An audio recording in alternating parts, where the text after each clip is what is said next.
I've never painted before in my life, but I have been suffering from a reoccurring dream. This dream doesn't just visit me at night. It lingers, slipping into my waking hours, an unshakable presence. Sometimes it feels like solace, wrapping me in its strange comfort.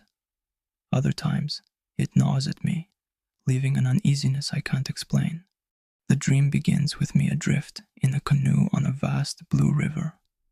The water is calm, and the world around me is alive with otherworldly nature, colors I've never seen outside of this place. Deep, endless blues, luminous turquoises, fiery oranges and reds, purples so rich they feel like they might stain the air. Everything hums with a surreal energy, both beautiful and unsettling. Then I notice her, a figure seated silently beside me in the canoe.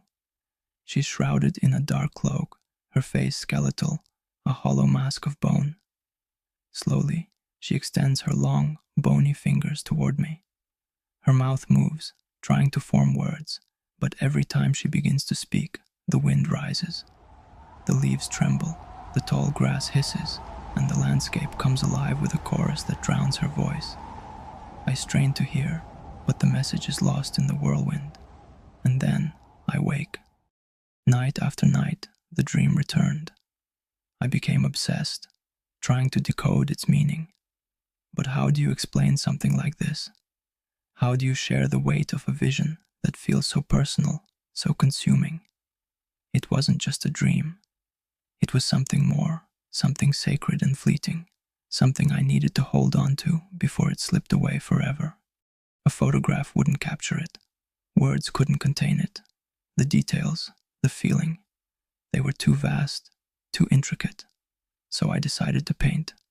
Though I'd never picked up a brush, the urge was undeniable. I had to try. She whispers softly, is an attempt to translate my dream onto canvas. And as the dream cycled through my nights again and again, I began to notice details I'd missed before.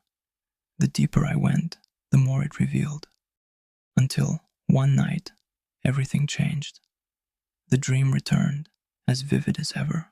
The canoe, the river, calm and endless, the kaleidoscopic landscape, the skeletal figure beside me. But this time, I felt it in my core. Something was different. When she leaned toward me to whisper, the world held its breath. The leaves stayed still. The grass didn't sing. And for the first time, her voice reached me. Soft, clear, and achingly